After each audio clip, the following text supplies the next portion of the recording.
All right, welcome back. Today we are going to start discussing chapter 24, which is actually nutrition, metabolism, and energy. And in this chapter, we'll be talking about how do the cells or our body derives the energy from the nutrition. Let's start. So the learning objectives for this chapter is we're going to be defining what are nutrients, and there are two types, macronutrients and micronutrients. Then we'll talk about the role of carbohydrates, lipids, proteins, and nucleic acids, the four macromolecules which make our cells or every living cell on this planet Earth. And then we'll talk about what's the role of vitamins and minerals, and then we will talk about the metabolism, what is catabolism, anabolism, and then we'll do the uh, reaction types which are used typically in a metabolism, and then how does the cells generate ATP with the help of the metabolism. So the first thing is the nutrients. We all know that we eat food, and the food serves as a nutrient which keeps us alive. So the nutrients are actually what they are, metabolic fuel, and they help us to generate ATP, which keeps the cells alive, but they also are part of the structures of the our cells. So many of them are required as part of the cell structure, which is including your plasma membrane is there. For example, you have in plasma membrane, you have types of lipids, phospholipids, and then they can be glycosylated, means carbohydrates are part of them too. And then proteins are embedded in them, and the DNA is present inside the nucleus. So those things are all coming from the nutrients. So by definition, a nutrient is a substance which is present in our food, and our cells can use it for growth or maintenance or repair itself. We can divide nutrients into two major categories. We have macronutrients or micronutrients. So macronutrients are three or more major nutrients that makes up the bulk of your ingested food, and that's typically is your carbohydrates, lipids, and proteins. Your micronutrients are other things which are required, but only is required in small amounts. So they are typically vitamins and minerals. Their concentration is required very little as compared to the macronutrients. Water is also required. So water is actually considered as part of the nutrient, and life as such we know on this planet Earth is water based or aqua based. We do not know any other life forms in which water is not there. Here are a few of the pictures for all these nutrients, like carbohydrates, which includes your breads, pasta, etc. Fats are there, oils are there, and then also minerals can be from the vegetables and fruits, etc. Protein is in your meat, eggs, as well as some plant-based proteins can be there, and vitamins again is in the fruits and the vegetables, and of course the water is there, which can be in the form of liquid, which is milk or juices or just water as such. Then when we talk about nutrients, we also talk about what are known as essential versus non-essential nutrients. So essential nutrients are nutrients which our body cannot synthesize from other nutrients. So there are around 45 to 50 nutrients which are considered as essential nutrients, and many of them are actually amino acids for proteins. So we must consume them in our food. Then we have non-essential nutrients, which are also very vital in life, but it is not enough available in our, and but the liver can usually convert other nutrients into these ones if they are needed. Okay. And when we talk about energy being harvested from the nutrients, how do we measure this energy? This is a chemical energy, but we always measure it in kilocalories. Okay. And what's a calorie? A calorie is the amount of heat required to raise temperature of 1 kg, 1 kilogram of water by 1 degree centigrade. Okay. So Typically, one dietary calorie means it's a kilocalorie. So when we write with a capital C, it is going to be a kilocalories. 1,000 kilocalories are there. Okay. Let's look at the nutrients which are actually recommended by USDA, and they provide what is known as my plate guideline, which can actually help you to find out how much it should be present on your dinner plate. So the food groups which are going to be there is the fruits. Okay, so the fruits, grains, and then proteins and vegetables. So pay attention that vegetables should be the large amount of it, and the second largest is the grains present, and then the proteins and fruits should be almost similar.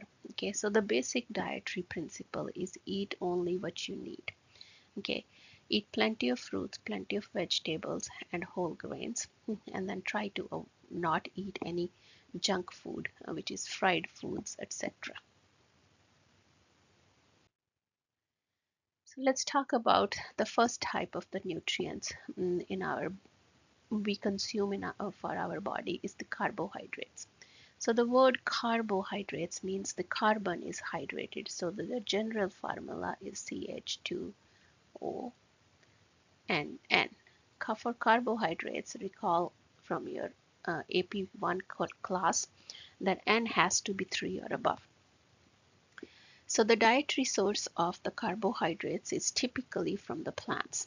And in plants, most of the carbohydrates are stored as starch. Okay, starch is a complex carbohydrate. It's a polymer of glucose. Okay, here's a glycogen, which is also a polymer of glucose. The difference between the glycogen and the starch is that glycogen is highly branched, whereas starch is less branched. Okay, so it is present in fruits, potatoes, grains it's present in the grains. We consume it with as bread or as pasta, etc. The other thing we're going to talk about carbohydrates is that they are also known as sugars. So the sugars can be monosaccharides, means one sugar at a time, like glucose is a monosaccharide, fructose is a monosaccharide, galactose is a monosaccharide, and they are present in the fruits, sugar cane, sugar beets, honey, and milk also. They can be also disaccharides in which two sugars are attached. For example, the table sugar we take is sucrose, that is made up of glucose and fructose. In fruits, the disaccharide is maltose, which is glucose and glucose, and then in milk we have it is what is known as lactose, which is galactose and glucose. So the sugars can be present as insoluble fibers, means our body cannot digest it, and it is just a fibrous, just bulk is present in it. When you eat plant-based foods, especially many vegetables, the chewing part, which is mostly, is because of the cellulose. So the cellulose is the most abundant polysaccharide on this planet Earth. So it's the barks, the tree barks, etc. That's all cellulose. In our body, we do not have an enzyme to digest, so we don't have cellulase. But animals, like farm animals like cows and other sheep, etc., they can all digest cellulose because they have this enzyme. So they can actually eat hay. Then there is a second type of carbohydrates in the form of what we call as soluble fibers. So the soluble fiber is actually dissolvable in the water. And this is your pectins in the apples, in the citrus fruits, also in your, for example, in tomatoes, etc. too. So the soluble fiber actually, when you consume it, it actually helps to reduce your cholesterol level, etc. inside your body. Insoluble fibers, when you consume them, actually come out and makes the bulk of your feces, and it provides the roughage. Okay. Your milk sugar, another sugar is present in the milk, as I mentioned, as lactose, and the glycogen is also present as a carbohydrate source in the meats because that's an animal source. Where do we use carbohydrates? Typically, we use them for energy. Glucose is the ultimate fuel, which actually is broken down to generate a lot of energy in the cells. Okay, so some cells can use fat for energy, and under certain physiological conditions like diabetes mellitus, etc. Also, cells can actually use fats and sometimes under starvation proteins to generate energy too. But there are few cells in our body, for example, neurons and RBC red blood cells, they entirely rely on glucose presence. If there is no glucose, your brain doesn't work very well. They die very fast, but under extreme conditions, they can use ketone bodies, etc. Now, if you have enough glucose, which is not being used to generate energy your body needs, the excess glucose will be then converted into glycogen. If there is still more glucose present, then it will be converted into fats and then it will be stored. Fruits and other vegetables, they can have fructose, or milk can have galactose. So how does our body digest this? And our body has enzymes which can convert fructose and galactose to glucose, and then it can enter into the circulatory system by and then can be converted into glycogen. Liver does these conversions.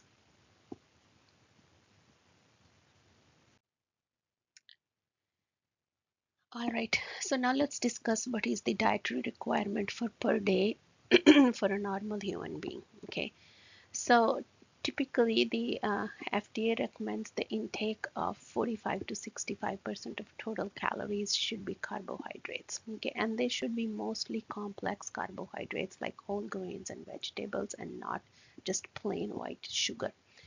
Okay, so simple carbohydrates should be limited, as I mentioned, just simply sucrose, drinking sweet or eating more sweet stuff should be limited, because if we consume high amounts of straight simple sugar, it's going to actually lead to the obesity and also can cause other nutritional deficiencies, because you feel more energized by taking this simple sugary stuff. Okay, so typically on average American diet is around 46% of the carbohydrates, which includes your as rice or as pasta or as bread, etc.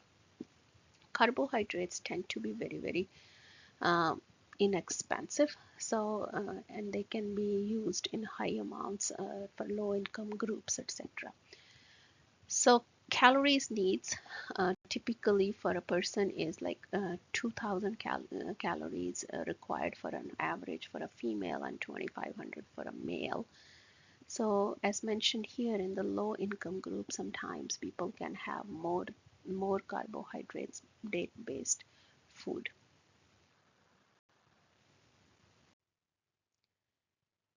So here is a summary of the carbohydrate, lipid, and proteins, nutrients, etc. So the total digestible carbohydrates is the complex carbohydrates, which is typically recommended is 130 grams per day, and the fiber should be anywhere between 25 to 30 grams. Okay, so uh, a person should strive to eat more complex carbohydrates, which is your bread, cereal, crackers, flour, pasta, etc., rice or potatoes, but simple, which is candy, carbonated drinks, etc., they should actually try to avoid. Okay, if you take too much of carbohydrates, so excess is there, it can result in obesity and diabetes mellitus, as well as you can have nutrition deficiencies, dental caries, GI irritation can happen, and you may have also very high triglycerides in your blood plasma. If you do not eat enough of it, the tissue will be wasting, means you can have extreme deprivation. Metabolic acidosis can result because the body is trying to use more and more fat. All right, so let's talk about the second nutrient which our body take, that's called lipids. And lipids, recall, are of many different types. We have neutral fats, which is triglycerides. You also have phospholipids present too. Third is the steroids and waxes, and the fourth kind is eicosanoids, which are typically involved in our signal transduction in the pathways. Now, where do we get these lipids from our diet? Okay, so the dietary source for the triglyceride tends to be mostly from fats present in the meat, dairy food, oils, and also hydrogenated oils, which is known as the trans fats. The unsaturated fats are found in the seeds, nuts, olive oil, and other vegetable oils too. Cholesterol, which is one of the component of our plasma membranes, phospholipids, and this can be found in the egg yolk, meat, organ meats, etc. So liver can actually synthesize cholesterol. So 85% of the cholesterol that body needs, liver synthesizes it. So the dietary cholesterol actually is almost not required. Your liver can make your own cholesterol. Liver can also convert some of these fatty acids into the others as needed in the body. But there are two fatty acids which our body doesn't make, so they are actually essential fatty acids, and we must consume them from the plant source. One of them is known as linoleic acid, which is an omega-6 fatty acid, and it is part of the lecithin. Second is linolenic acid, so the only difference is with the N present in between, and this is an omega-3 fatty acid, and they can be found mostly in most of the vegetable oils like corn oil, soy oil, or your what we call as olive oil, etc. So most of the oils will have it. So, what are some of the uses of the lipids? Okay, so the lipids tend to serve as one of the major source for the nutrients. So it is stored in the form of adipose tissue, and adipose tissue is the source of nutrient if we need it, and also provides insulation. And phospholipids, which are typically a triglyceride in which one of the fatty acid is replaced by an organic molecule and linked to a charged uh, through a phosphate. So they form what? Phospholipids will form the plasma membrane of the cells. They also form the myelin sheet of the neurons too. Cholesterol, we find it in the plasma membrane where it stabilizes the membrane. Cholesterol is also a precursor for bile salts and also the source for steroid hormones. Then we have prostaglandins, etc., which are required for your smooth muscle contraction, also blood pressure control, inflammation, etc. Okay, so lipids can also be used as a major fuel for your liver cells and as well as skeletal muscle cells. Lipids also help us to solubilize some fat soluble vitamins. Okay, so for example, A, D, and K, etc. Okay.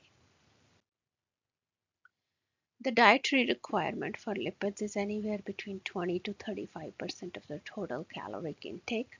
So saturated fatty acids should be limited to less than 10% of the total fat intake, and cholesterol, as I said, is not required in your diet. Your liver can make it. So intake should be kept as low as possible, and especially for those people who tend to have high cholesterol, and it is associated with the cardiovascular disease. All right, here is the summary of the lipids. So total amount required approximately 65 grams, which is 20 to 35% of the total calories, out of which your linoleic acid, which is omega-6 present in the nuts, seeds, etc., and vegetable oils is around 11 to 17 grams, and then linolenic acid, which is omega-3, is anywhere between 1.1 to 1.6 grams. As I mentioned earlier, cholesterol should be kept pretty low. Dietary intake should be kept very, very low. Okay. The third major type of nutrient which we eat is known as the proteins. So the proteins are made up of amino acids, and these amino acids are the proteins. Where do we consume them from is typically from the animal products. You can also use them from plant-based products too. From animal products, we use eggs, milk, fish, and meat, etc. You can use soybean products too, and they are considered to be complete protein. So eggs, milk, fish, and most meats, as well as soybean. Okay, because they all contain, we will talk about, is essential amino acids. Okay, so legumes, nuts, and certain cereals contain incomplete proteins. These they lack some essential amino acids. Okay, so let's look at this. So the total protein is there, and essential amino acid is your tryptophan, methionine, valine, threonine, phenylalanine, leucine, isoleucine, lysine, histidine, and arginine. So our body cannot make these amino acids, so we must consume them. Okay.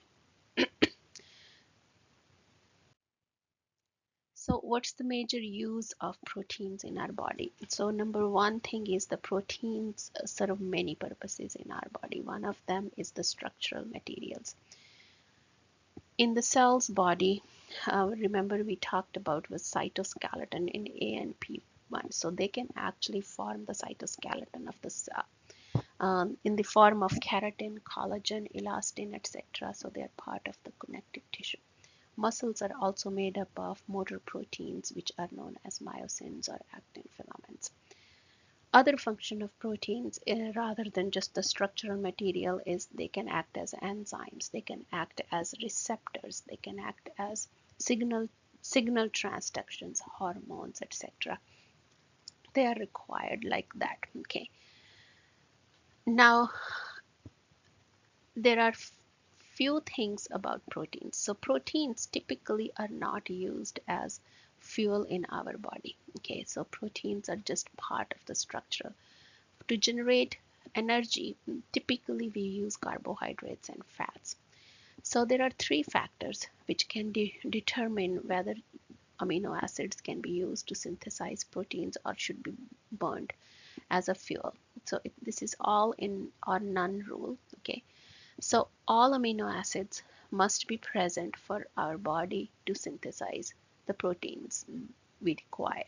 Okay, if not, all of them are not present, then the amino acids can be utilized to generate energy. So remember we talked about the essential amino acids. Okay, so other uses is it can occur as a fuel if there is insufficient carbohydrates present or insufficient fat is present. And the third time it can be present is hormonal control. So for example, anabolic hormones, for example, growth hormone or sex hormones, they can actually enhance the synthesis of proteins and growth. Adrenoglucocorticoids, which are typically released when we are stressed out, they actually promote the protein breakdown and also then uh, enhances the amino acids to be changed into the glucose. What other uses proteins have? So nitrogen balance is one of them.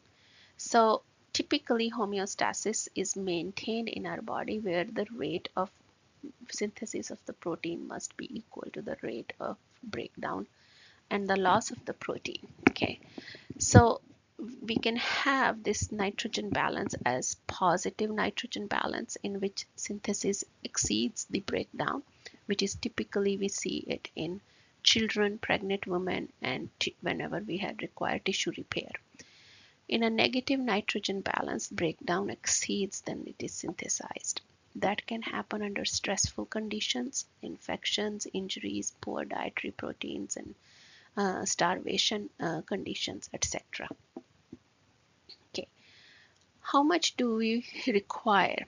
The proteins actually are required, and their requirement is based upon the age, the size, the metabolic rate, as well as the nitrogen balance. Typically, by the rule of thumb, a person should take anywhere between 0.8 grams per body per kg body weight, 0.8 grams. Okay, so the American diet actually provides enough protein than what is required.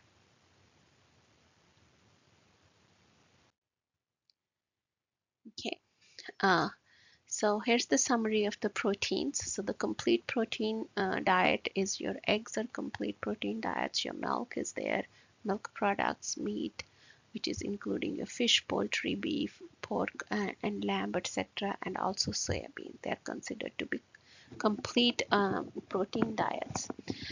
Incomplete protein diets can be legumes, for example, lima beans, kidney beans, lentils, nuts, seeds, etc., grains, and cereal and vegetable.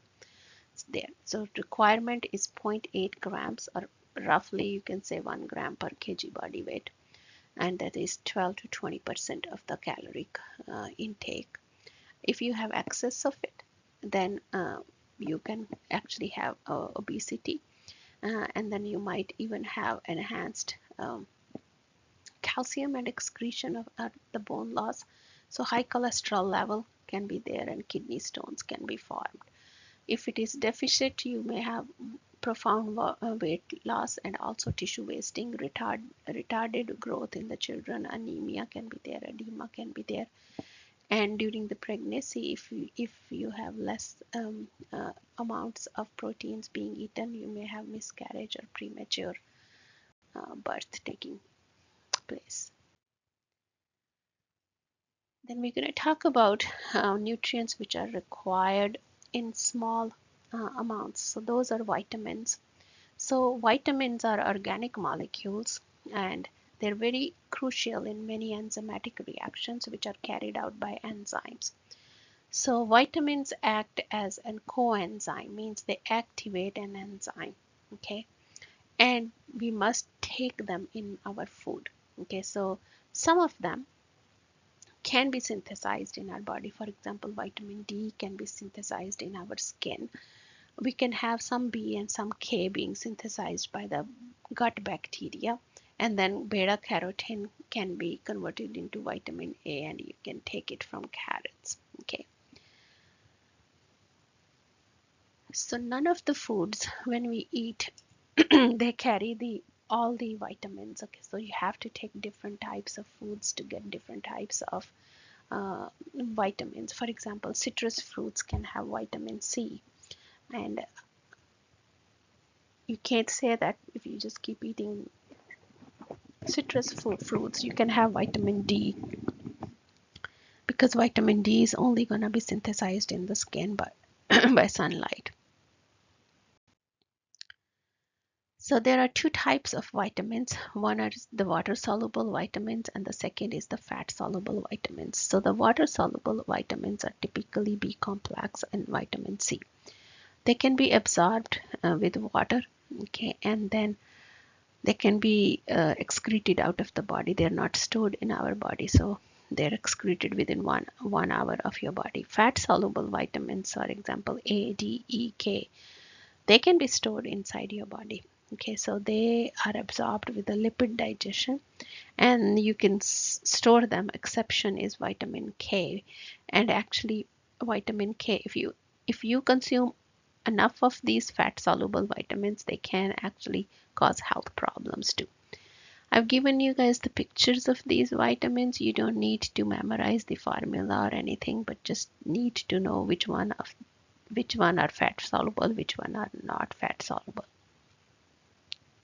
or are water soluble.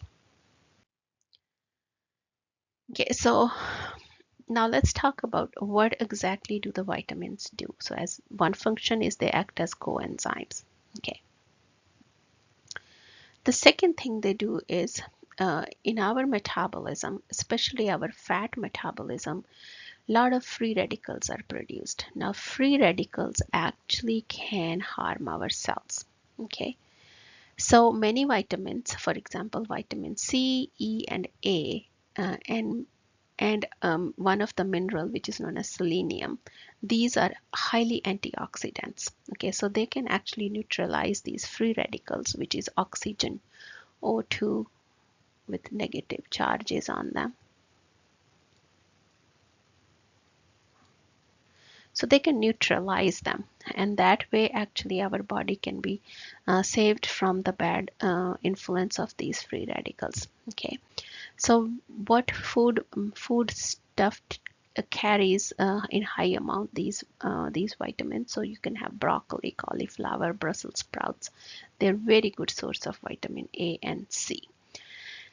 Mega doses of vitamins just by consuming them by mouth actually are useless, and it can cause actually a number of health problems, and it depends upon which vitamin is being involved in here.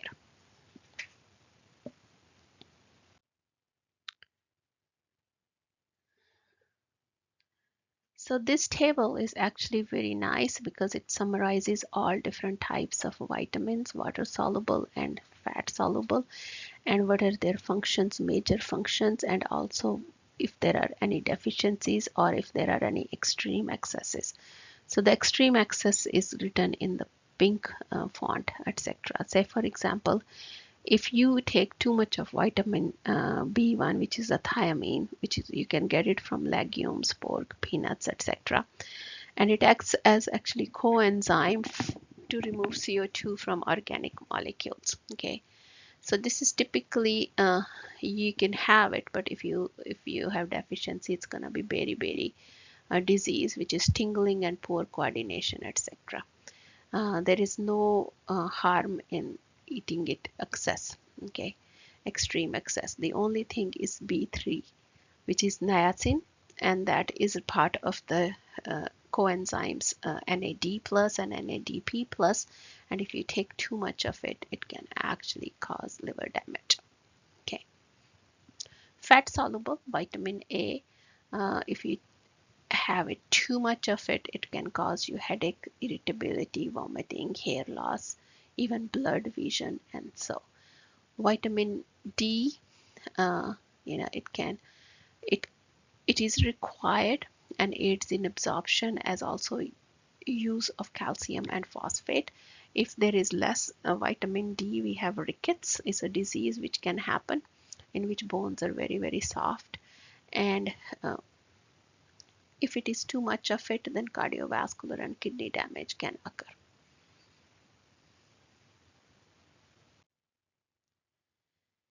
Then our body also requires minerals, okay, in many ways, and some of them are required in large amounts and some of them are required in little less amounts. So we call them actually in parts per million, okay, or we call them trace elements.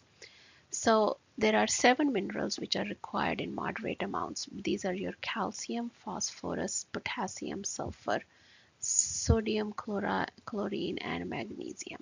Okay, so the other ones which are required in trace elements is could be zinc. Uh, Zinc is part of that, and then we also have cobalt is another one. Selenium is another one. So those are required in very little amounts, and they can be as cofactors for many enzymes. Okay. Uh, What are the uses of these minerals? Remember, calcium and phosphorus and magnesium is required for bone, hardened bone. Iron is required for oxygen transport in hemoglobin. Iodine is required by our thyroid gland, which is T3, T4, and sodium and chloride is the major electrolyte in our blood. And where is it present? They are all can be obtained from mineral-rich foods, which includes your vegetables, legumes, etc., and also through milk.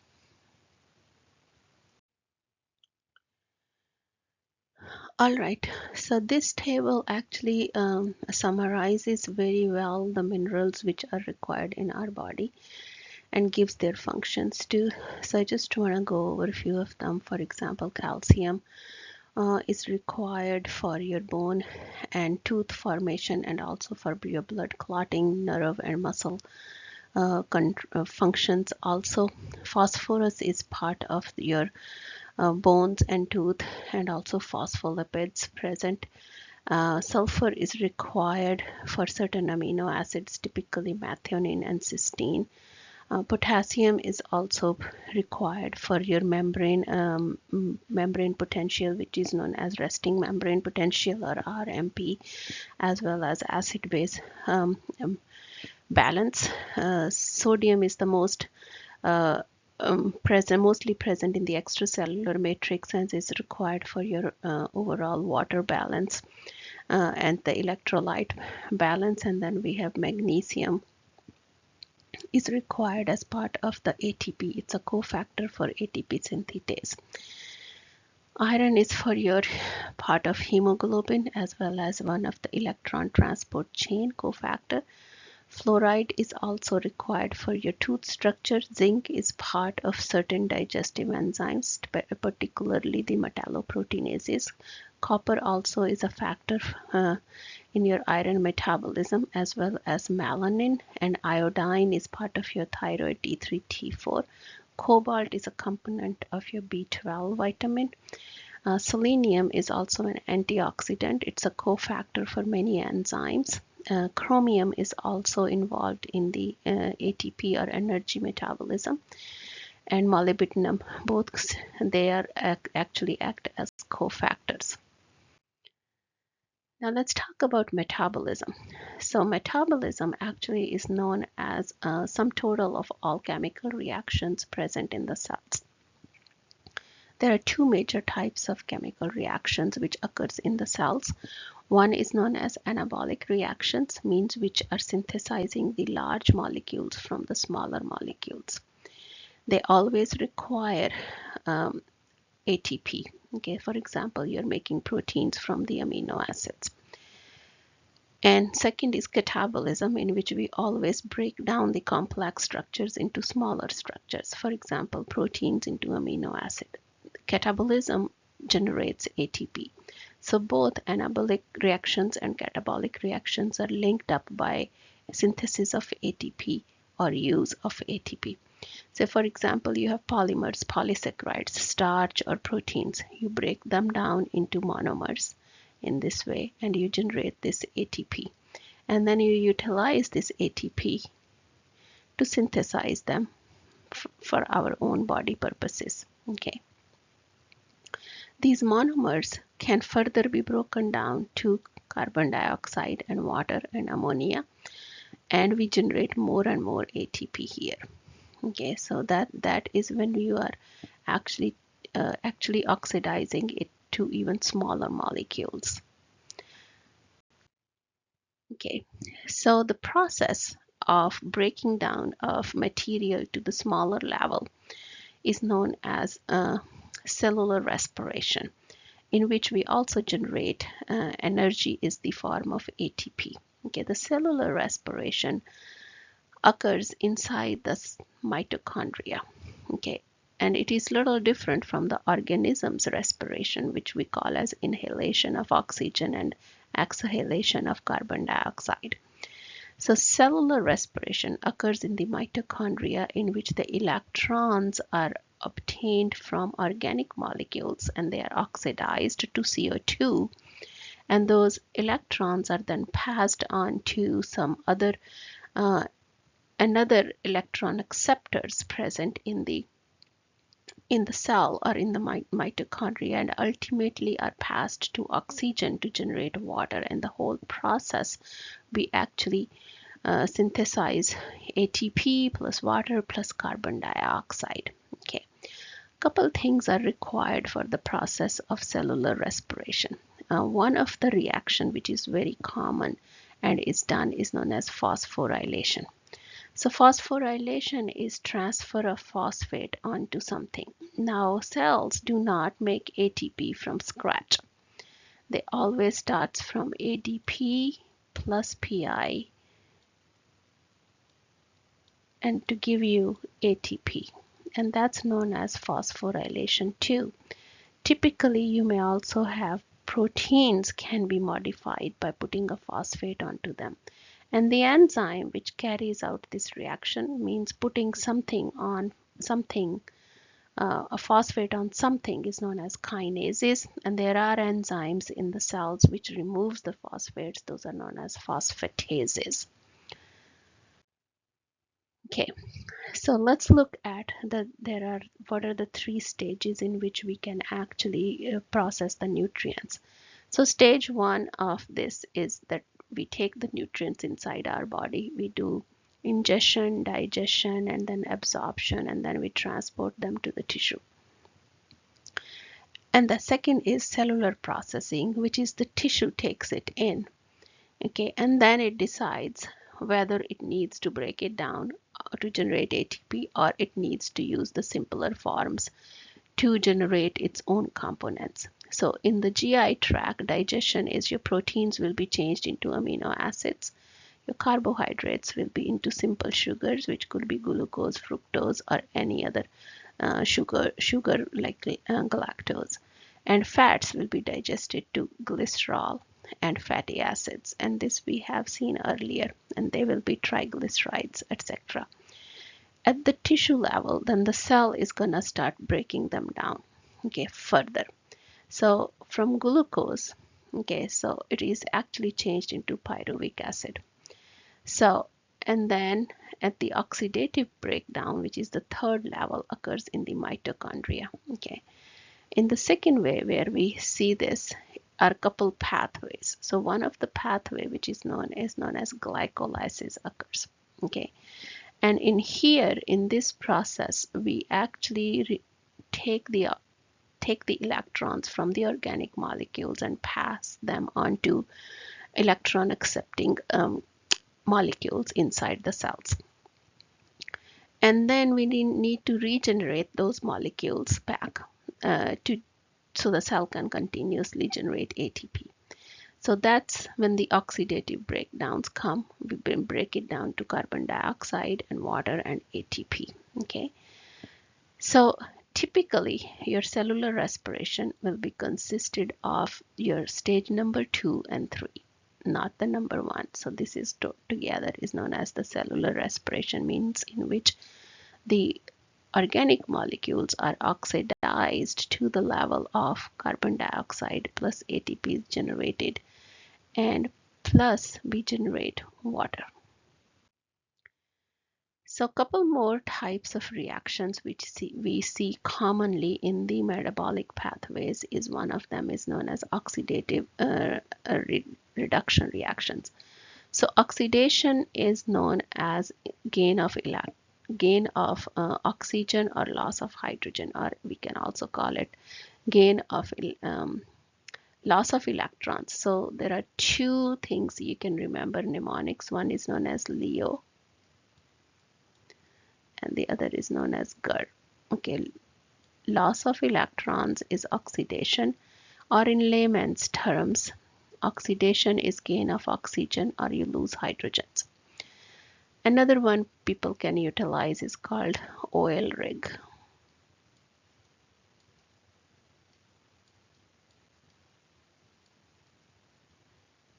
Okay. And reduction is actually known as something which actually is going to gain the electrons, and wherever electrons go, hydrogens run after it. So means in another form we can say is reduction is loss of oxygen and gain of hydrogens. Okay. So in these common reactions occur in the metabolism in which electrons are lost and hydrogens run after them. Say for example here, A is a reducing agent. It's able to give its electrons to the B, which is an oxidizing agent. So A is being oxidized and B is being reduced. Here's an example of succinic acid. Okay, it's a 4-carbon acid which is part of the Krebs cycle.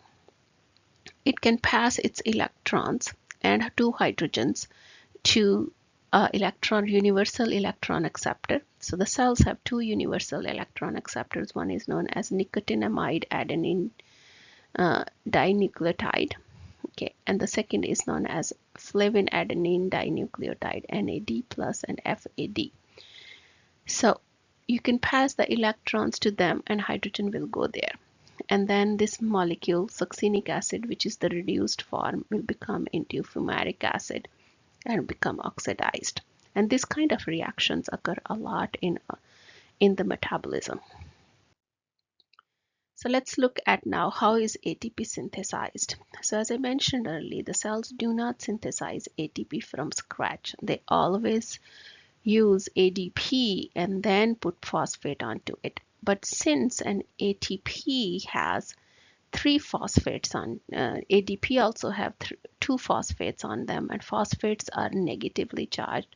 To put the phosphate, which is also negatively charged, onto another negatively charged a molecule, it requires energy. And where does this energy come from? Okay, so that energy is going to come from cellular respiration. So there's two ways ATP can be produced. One is known as substrate level phosphorylation. That means in which the phosphate which is taken is attached to some substrate. Okay, so when that happens, this is a high energy bond. So wherever you will see a squiggly line bonds, they're high energy. So that phosphate is unstably attached to the substrate and easily can be given to ATP. So that can be done, and typically it occurs in glycolysis 2 times. And in our body, normally the form which is kept is creatine phosphate in the muscles. And in Krebs cycle, it occurs once. Okay, so in which we can have phosphate coming from the substrate. Okay. The second type of ATP, which is formed, the energy to bring in to put the phosphate onto ADP is by oxidative phosphorylation. This is quite a complex structure, but eventually what happens is in which the electrons from the oxidation of the organic molecule are passed on to those electron acceptors, universal electron acceptors, NAD and FAD, NAD plus and FAD, and then eventually those things needs to be regenerated, and in the process of this an electron transport chain is involved, and then electrons are pumped through those chain proteins.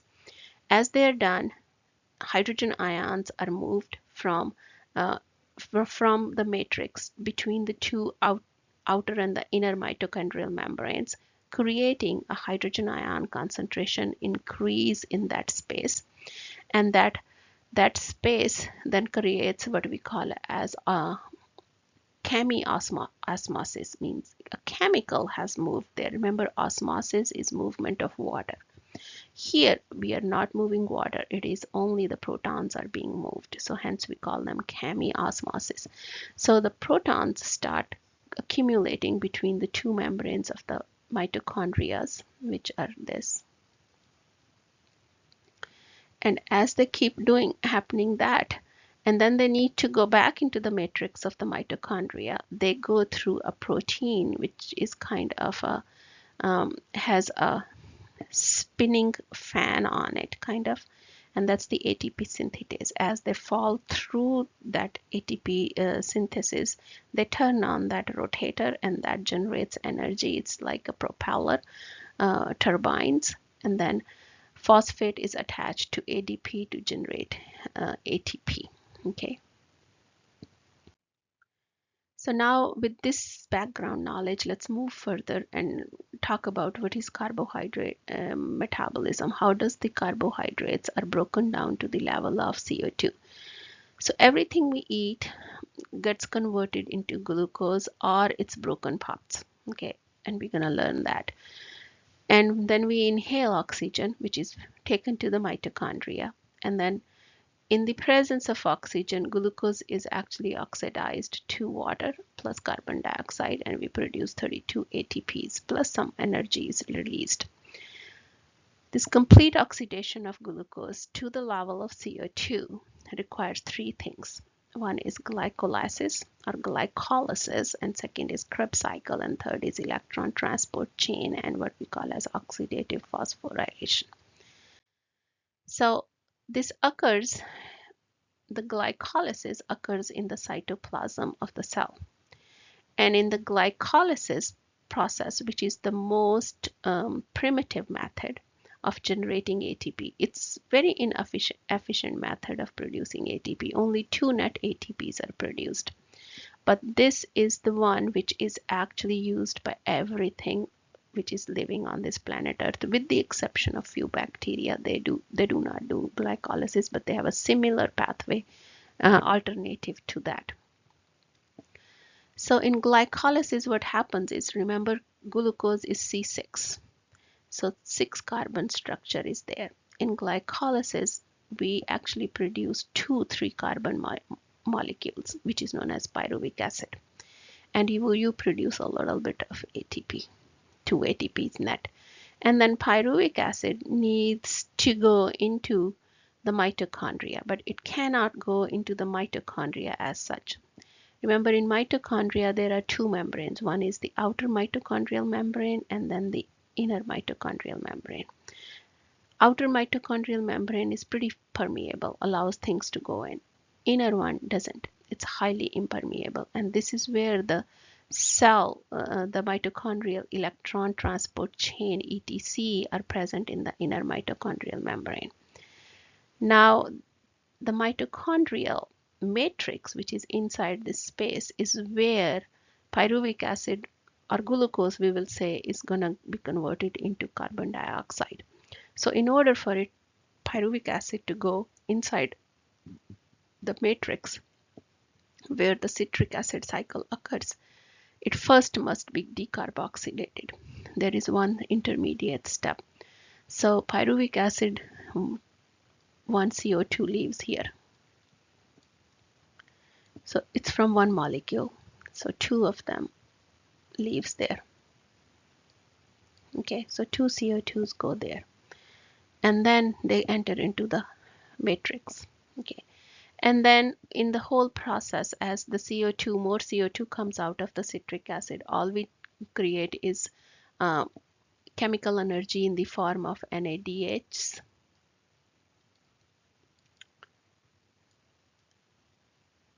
plus H, or we produce FADH2.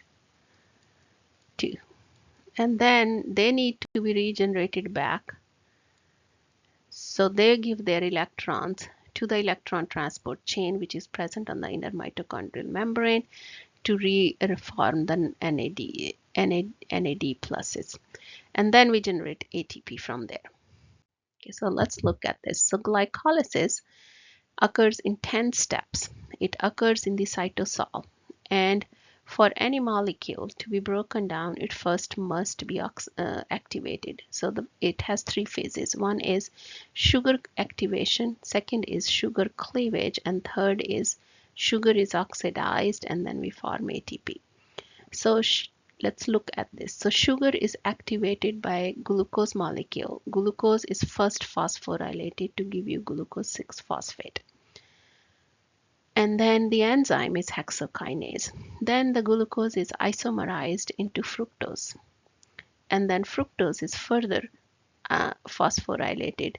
So you have 1,6-diphospho-fructose.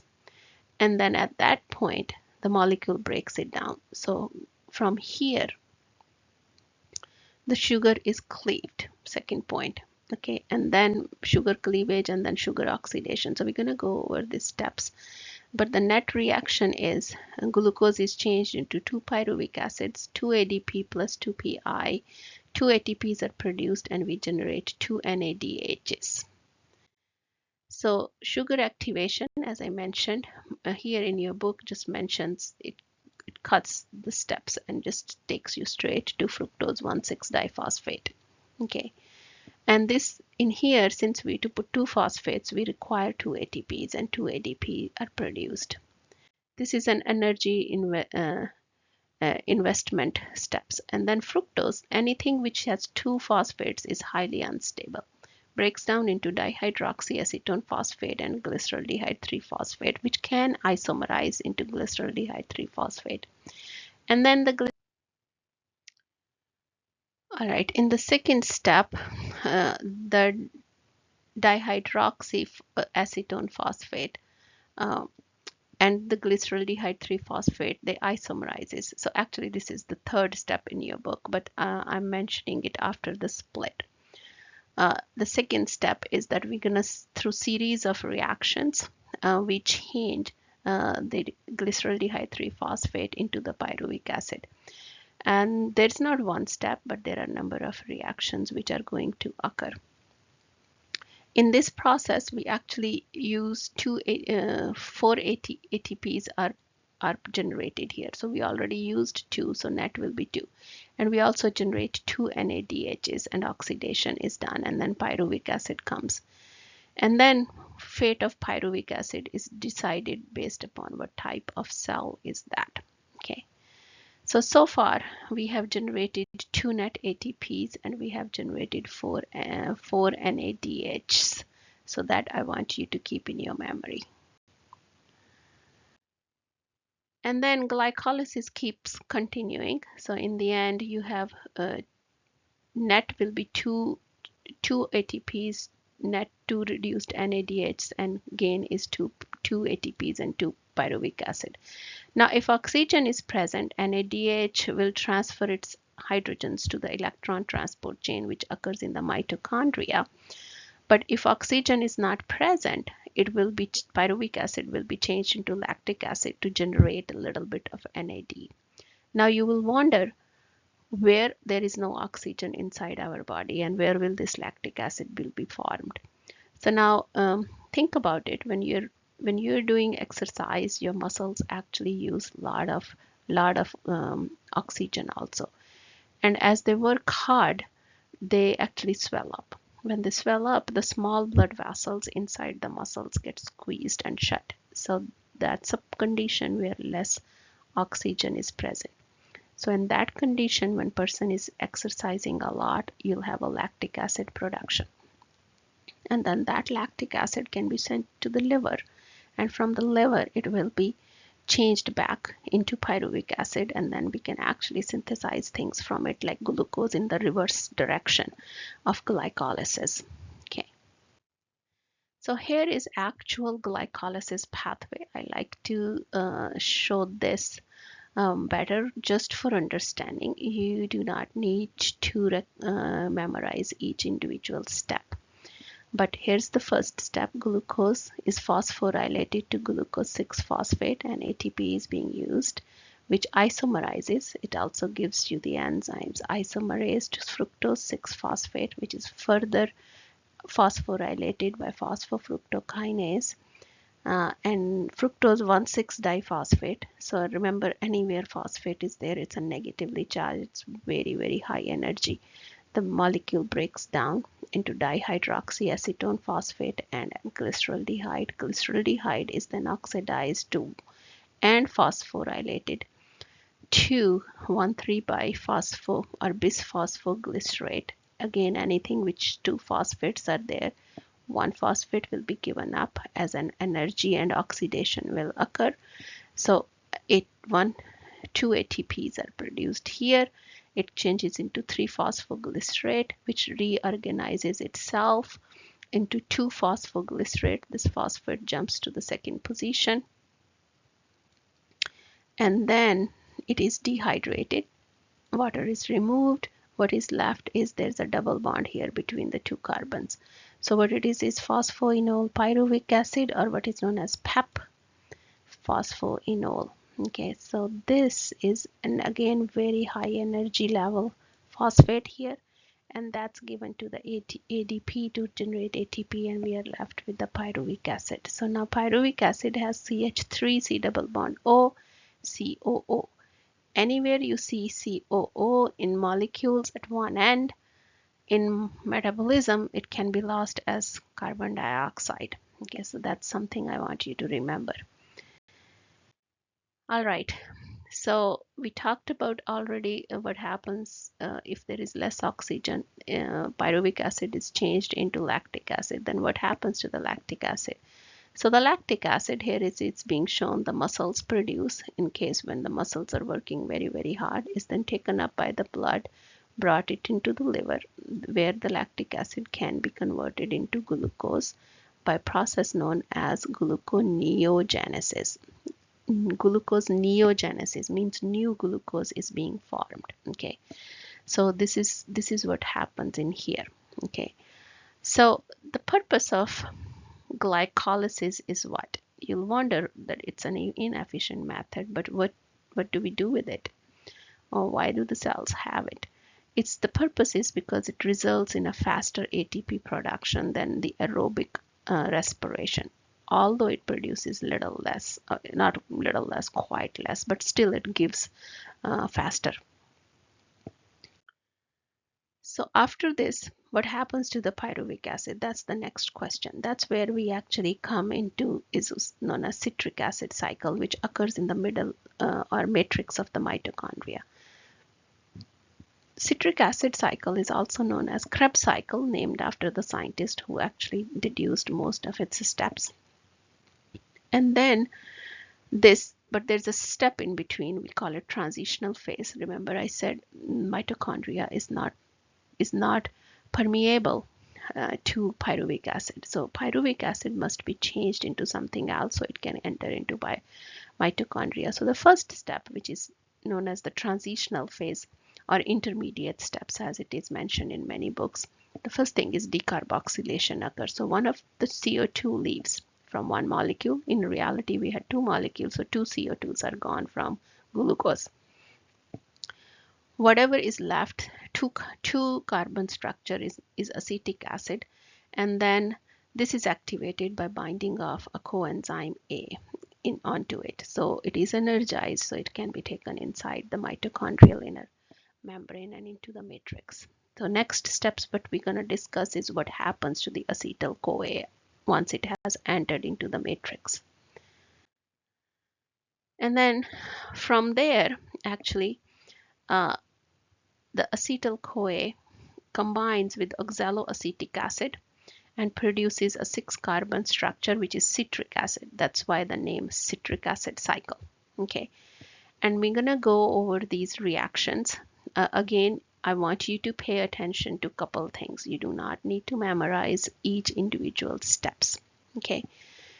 In this case, the citric acid cycle then will isomerizes into isocitric acid, and then we decarboxylate, we oxidizes it, changes into alpha ketoglutaric acid, and then to succinic acid, to malic acid, the fumaric acid, etc., and all that the cycle occurs. Okay, so I'm gonna switch over to a couple of the slides and not go over here. It's right here. Okay, so we have this is where the acetyl-CoA is coming in. Okay, so the acetyl-CoA comes in and combines with, this is oxaloacetic acid. So it comes with oxaloacetic acid and combines to give you citrate.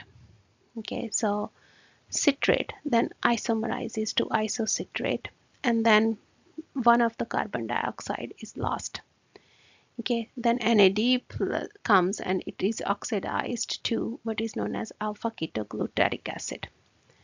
And then alpha ketoglutaric acid, we lose another NADH comes and we form what is known as succinic acid and succinyl-CoA. And then succinyl-CoA goes to succinate, and this CoA has a high energy bond here, which then is utilized to generate an GTP molecule, and then from GTP we generate ATP. Then succinate actually becomes oxidized by undergoes oxidation by passing its electrons to FAD plus, and from FAD plus it forms fumaric acid. So fumaric acid is then hydroxylated to give you malic acid, and then malic acid is further oxidized to oxaloacetic acid.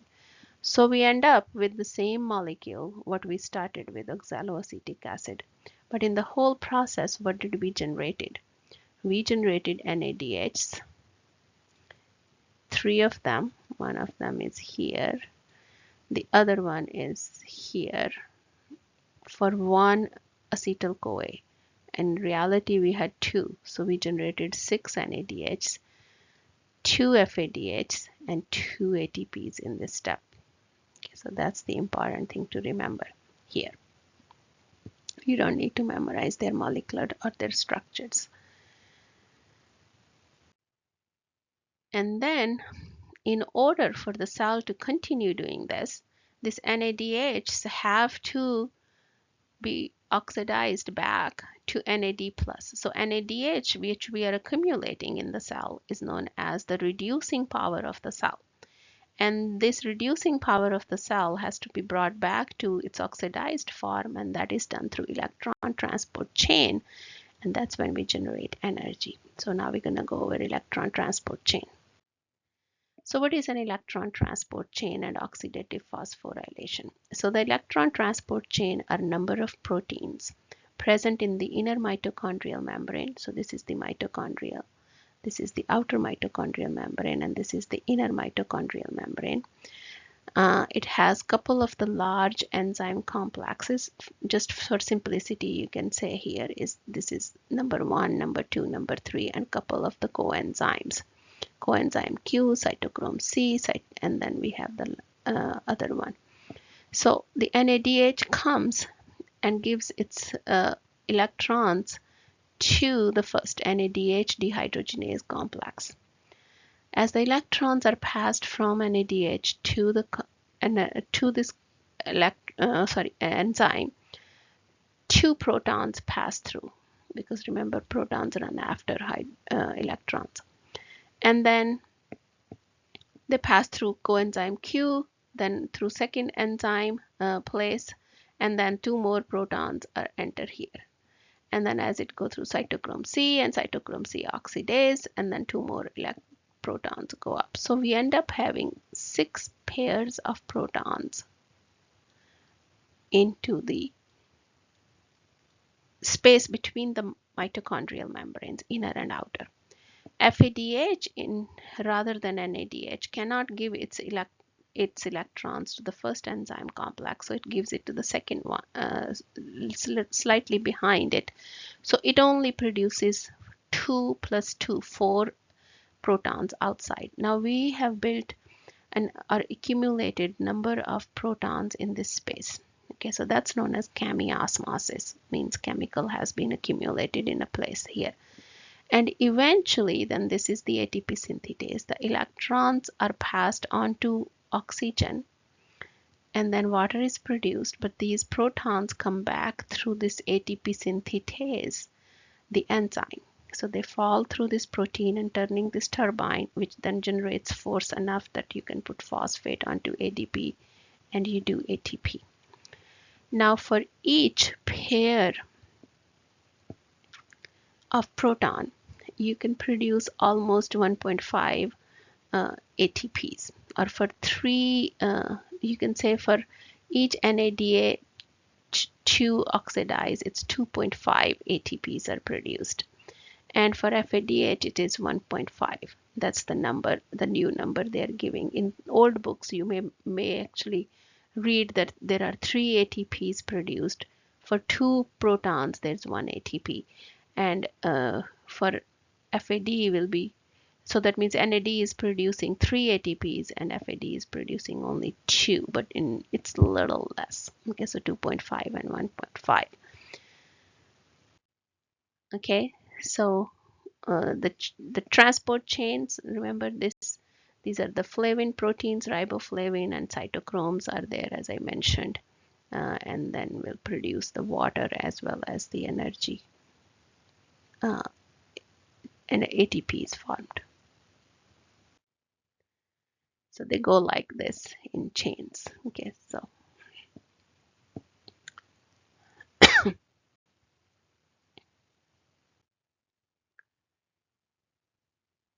and ultimately it's passed on to oxygen. Electrons are passed on to oxygen to generate water, and ATP is produced. Okay, so we already talked about the chemiosmosis, so I'm not gonna repeat this. Okay, the ATP synthetase. Okay, so I want to talk a little bit about this protein. So the ATP synthetase actually has a stationary part, which is known as the stationary stator. So they pass through this stationary stator, and then they bind to a subunit, which is known as the rotor is there. And then this rotor turns this rod, which is connected down to spinning this rotor. And then as this rod spins around, the force is generated, and that's used to put phosphate onto ATP. Here are a couple of just fun GIFs, and you can watch this video also. So how the ATP is produced, and this is actually a picture of electron uh, micrograph of, oh no, sorry, atomic force microscopy revealing the ATP synthetase rotors inside the mitochondria. And hence, in nutshell, we just talked about is the respiration occurred. So what happened in the respiration was glycolysis, glucose was changed into pyruvic acid, and we generated two ATPs and NADHs. And then it changed into acetyl-CoA, and then entered into Krebs cycle. We generated more carbon dioxides and one pair of ATP, and then we generated three NADHs, FADHs, two FADHs, and they all go through electron transport chain to give us ATP, and ultimately the electrons pass to oxygen and we get water. So this is the path showing you this. In case there's less oxygen, pyruvic acid will be changed into lactic acid.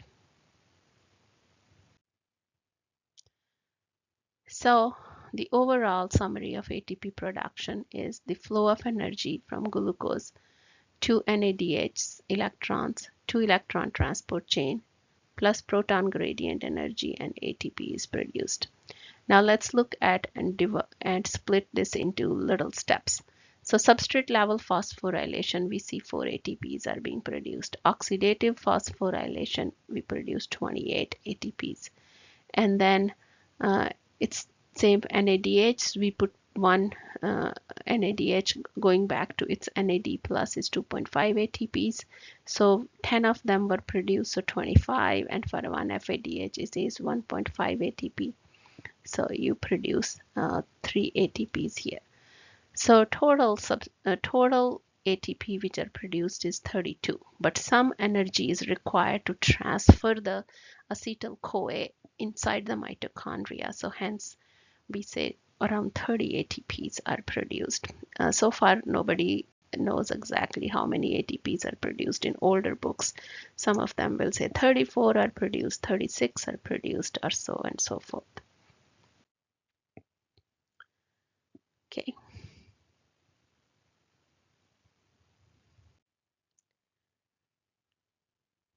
All right. So how does our body uses this energy then? Okay, so the ATP. So on resting body, in resting body, typically our body uses around 100 kilocalories per hour, which is equivalent to 116 watts. And that's slightly more than what the light bulb uses. And that actually produces a lot of demand on the mitochondria. Okay. 1 mole of glucose can produce approximately 600 kilocalories, and approximately one third of that is captured in the ATP. The rest of it is lost as heat. So that translates approximately 38% efficiency in fuel available. Okay, that's pretty high efficiency of generating energy, as compared to the rest of the machines can only do up to 10 to 30%. Here's the link to a video also if you want to watch. Okay, so one of the thing I want to talk about is, you probably have heard about, is known as the cyanide poisoning. Okay, so and the cyanide gas has been used, in famous in chambers, etc. How does it work? So cyanide gas, actually cyanide binds to the last major enzyme complex in electron transport chain, what is known as cytochrome C oxidase. So when it binds there, it doesn't allow the electrons to go to oxygen. Okay, so and it stops there. So that's how people die, because no oxygen can be utilized. Okay, and people can die within minutes from cyanide poisoning. Okay, there are other poisons which are also known as uncouplers, which can actually abolish this proton gradient in the inner mitochondrial membrane, and they can also interfere in the no ATP production, and that's how they can kill people too. So a couple of the example is 2,4-dinitrophenol, DNP, etc. There's another one called BAM 15, NN, bis oxidizole, etc. The next topic we are going to talk about is known as glycogenesis, glycogenolysis, and what is gluconeogenesis. So these terms are very closely, they look very close. Just the names itself. Okay, so cells cannot store large amounts of ATP. Okay, so they can store a little bit of ATP in the form of creatine phosphate. Okay, so whenever we have a lot of ATP present, that's gonna inhibit, it becomes as a feedback inhibitor to the glucose catabolism, and then changes the glycogen, promote the formation of the glycogen as well as the fat. So let's define what is glycogenesis. So glycogenesis is when we use excess glucose to generate glycogen. Okay, so glucose, which is converted into glucose 6-phosphate, can then be converted into glucose 1-phosphate, and then that can be changed back into synthesis of glycogen. This can occur in liver as well as in skeletal muscles. So glycogenesis means synthesis of glycogen. Okay, genesis is to create, lysis is to break. So glycogenesis.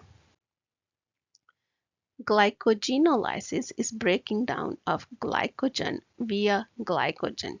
Okay, so just in a weird way to say it, using the enzyme phosphorylase. So glycogenesis is synthesis of glycogen from glucose, and glycogenolysis is going to be breakdown. The enzyme is going to be glycogen phosphorylase. What does it do?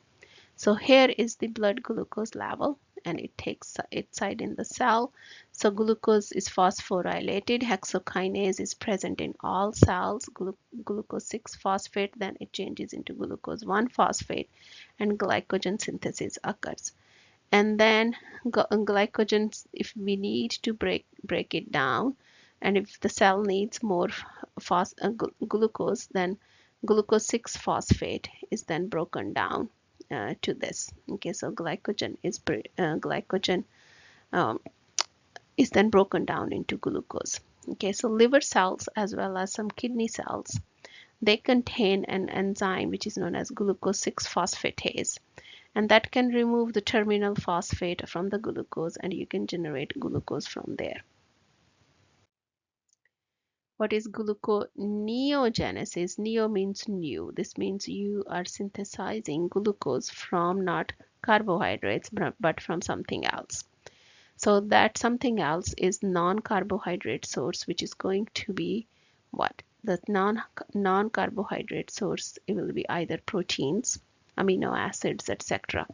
This occurs in the liver. The glucose can be formed from lipids, the glycerol, which is the breakdown of fatty acids, and triglycerides, because glycerol plus free fatty acids, or from amino acids when blood glucose level drops. Okay, so this gluconeogenesis actually helps to protect the cell against the effects of low blood glucose level or hypoglycemia, and it's very important in your nervous system because the brain only likes to use glucose. So summary of all carbohydrate reactions: we have glycolysis, which converts glucose into pyruvic acid. We have glycogenesis, which is formation of glycogen from glucose. We have glycogenolysis, hydrolysis of glycogen into glucose. And then we have gluconeogenesis, in which glucose is formed from non-carbohydrate precursors, which is lipids as well as amino acids. The second thing we're going to talk about is the molecules, is the lipids. So the lipids typically we're going to talk about is triglycerides. So triglycerides are made up of glycerol and free fatty acids. So glycerol can be converted into glyceraldehyde 3-phosphate, and then it can enter into glycolysis and go into pyruvic acid, and then ultimately to acetyl-CoA and enter into Krebs cycle. Free fatty acids actually are oxidized by another pathway, what is known as beta oxidation. So beta oxidation, in one step at a time, the free fatty acid is broken down into two carbon moieties, which is the acetyl-CoA. So once you generate acetyl-CoA, from there it enters into the Krebs cycle, and then you generate energy same way. Okay.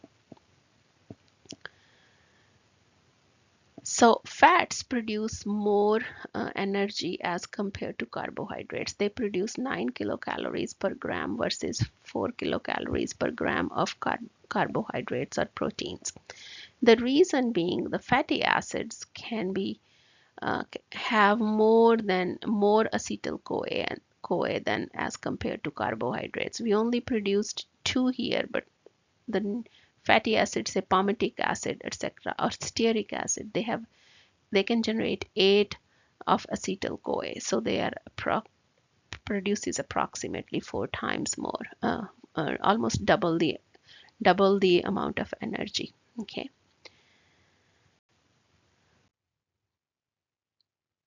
So we already talked about it. So here I want to talk about is, yeah.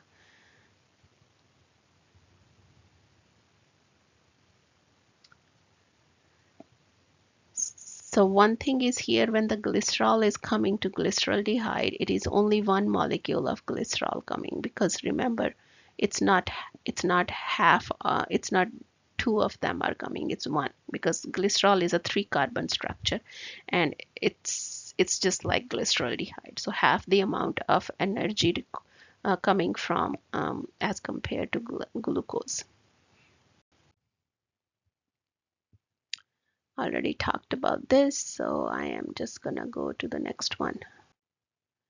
Okay, what is lipogenesis? So lipogenesis is when genesis again is something to create. So lipo is lipids, means the triglyceride synthesis occurs. This will occur when we have enough ATP and enough glucose is there.